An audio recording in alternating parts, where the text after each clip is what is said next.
What if one of your most vivid childhood memories never actually happened? Not distorted, not exaggerated, completely fake. A birthday party that never existed. A conversation nobody ever said. A terrifying moment your brain invented and then quietly filed away as truth. And the most disturbing part is this: your mind would defend that memory as if your life depended on it. In the next few minutes, you are going to discover how scientists learned to plant memories inside the human brain, why eyewitnesses confidently accuse innocent people, and how your social media feed may already be rewriting your personal history without you even noticing it. In the 1990s, psychologist Elizabeth Loftus conducted experiments that shocked the scientific world. At the University of Washington, she showed that memory is not a recording device. It is not a camera hidden inside your skull. Your brain rebuilds the past every single time you remember it. And that means memories can change.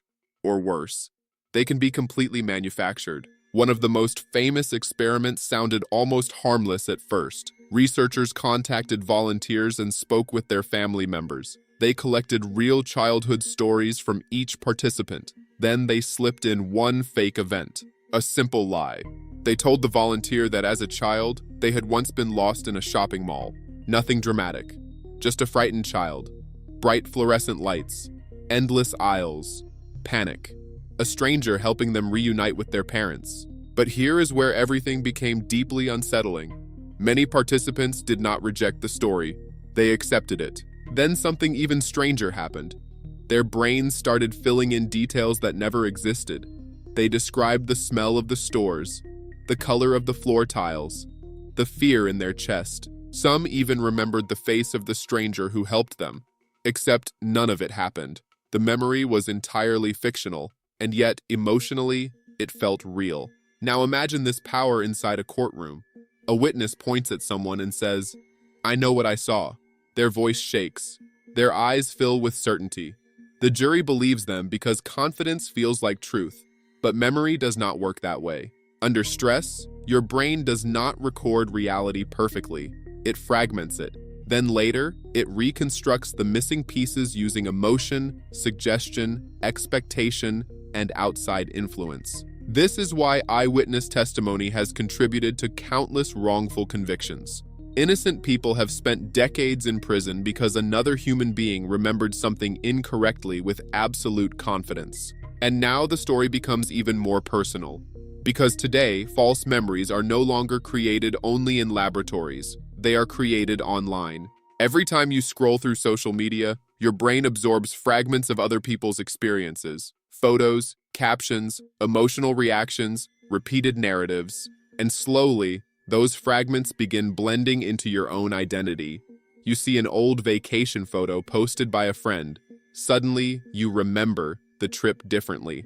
You replay an argument in your head after reading supportive comments online. Now your version of the event changes. A viral story repeats across thousands of videos. Eventually, your brain stops asking whether it was true and starts treating it as familiar. And familiarity is one of the strongest illusions of truth the human mind possesses. But now comes the most frightening part of all. Your brain does not lie to hurt you. It lies to protect you. Human memory was never designed to perfectly preserve the past. It evolved to help you survive. Your mind edits reality constantly, smoothing contradictions, softening pain, strengthening identity, creating coherence where chaos once existed. In other words, your memories are not archives. They are stories. Living stories, changing stories. Stories your brain rewrites every time you tell them. And suddenly, one terrifying question appears. If your memories can change, then who are you, really? Are you the person who truly lived those moments? Or the person your brain reconstructed afterward? Think about your childhood, your happiest memory, your worst mistake, the heartbreak that shaped you, the moment you decided who you were going to become. How much of it is objective reality? And how much is a narrative your mind carefully built over years? Because your brain is doing something extraordinary right now. Even as you listen to these words, it is editing, filtering, reshaping. Not because you are weak, not because you are broken, because this is what being human means. The past inside your mind is not frozen. It is alive. And maybe that is the real mystery of memory. Not that the brain can create false memories, but that every person on Earth is walking through life carrying a version of reality that exists nowhere except inside their own mind. So the next time you say, "I remember exactly what happened," pause for a second. Because your greatest certainty may be nothing more than a beautiful story your brain decided to believe.